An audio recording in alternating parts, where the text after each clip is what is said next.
Գյումրու օլիմպիկ հյուրանոցի այս մարզադահլիճում արդեն 7 ամիս է մարզվում են մանկապատանեկան մարզադպրոցի սաները, նաև Եվրոպայի եւ աշխարհի չեմպիոն ծանրոշտները։ Պայմաններից չեն դժգոհում, բայց գույքն իրենցը չէ։ Սեփականատերն էլ ամեն վայրկյան կարող է այլ նպատակի ծառայեցնել դահլիճը։ Գնան ընտատ էսկոմենկոմ է ստանք էլի զալի համար տարբեր տեղեր են բարավունքները։ Եկուսը կարող է կանցոր տերը, կա։ Կասորա չէ, ինգեջամ, դիսի կարնը ռեմոնտի։ Դուրս եկեք ստեղից կամ դիստեղ ուրիշ տեղից մարդ պիտի կա, մարզումներ պիտի կատարեն։ Մենք դրել ենք հավաքականի գույքը կօգտագործենք, բացարձակ ոչ մի գումար օլիմպիկ հյուրանոցային համալիրին չտրամադրելով։ Համալիր մարզադպրոցի պատանի ծանրոշտները ըստ վաստակավոր մարզիչ Կարեն Կարապետյանի 130-ն են։ Նրանք Գյումրու տարբեր մարզադպրոցների դահլիճներում են մարզվում, տարածքի խնդիր ունեն, ինչի պատճառով սաներից ոմանք չեն կարողանում պարապմունքների հաճախել։ Մեր երեխաները կմարզվին ուրիշ դահլիճների մեջ տարբեր մենք շատերը տարբեր տրանսպորտներ կփոխեն որ հասնեն այդ դահլիճ։ Վարազդատը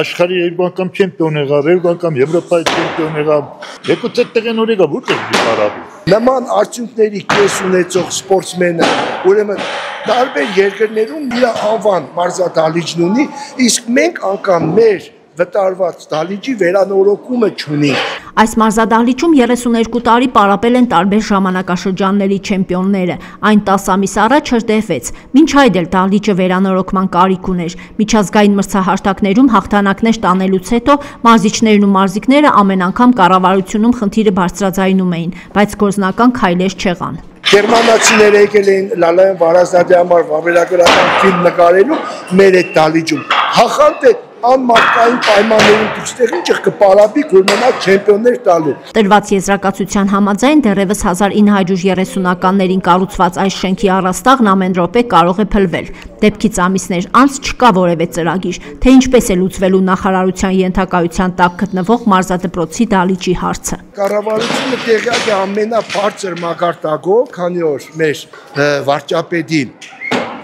խորհրդատուն համարվում է մեր Ծառամարտի ֆեդերացիայի նախագահան Արայիկ Հարությունյանը։ Բոլորն էլ տեղյակ են, բայց այսպես սա այլ տեղի չի շարժվում։ Աշխարհի կրկնակի չեմպիոն Վարազդատ Լալայանի անձնական մարզիչ Կարեն Կարապետյանի սաները Եվրոպայի եւ աշխարհի առաջնություններում 157 մեդալ են նվաճել։ Սերունդները նման հաջողությունների հասել են այս դահլիճում մարզվելով։ Չկա նախագիծ, չկա առաջարկ, ոչ մի բան։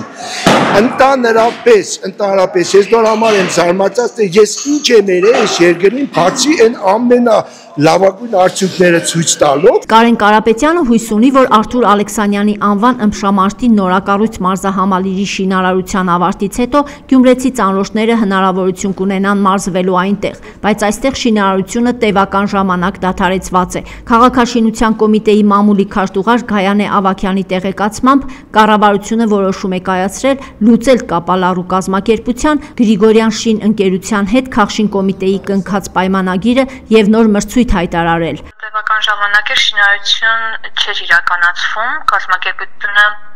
ուներ ֆինանսական խնդիրներ եւ դադարեցրել էր աշխատանքները։ Ընդհանուր նաեւ սնանկության գործընթացում է գտնվում։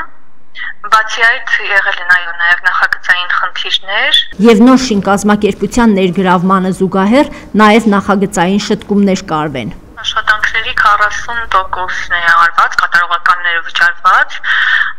նոր ժամկետ դեռ կդժվարանանք նշել։ Շինարարությունը նախատեսված էր ավարտել 4 տարում 2025 թվականին, հետո ժամկետը երկարացվեց եւս 1 տարով։ Հիմա պարզ է, որ նորից ժամկետի երկարացում է լինելու, ինչը նշանակում է, որ հարցի արագ լուծում չի լինի։ Իսկ ինչ տարբերակ ունի նախարարությունը, այս գերատեսչությունից մենք պատասխան չստացանք։ Տեղեկատվությունը կրողները միմյանց հերթագայելով գործուղման մեջ ու մեկ շաբաթվա ընթացքում ոչ մեկը ժամանակ չունեցավ պատասխանելու տասնամյակներ շարունակ գյումրեցի չեմպիոններին անհանգստացնող այն հարցին, թե վերջապես երբ են նոր մարզադահլիճ ունենալու։ Բարձր հարգի մեդալներ նվաճելուց բացի նրանք կշարունակեն պայքարել նաև մարզադահլիճ ունենալու համար։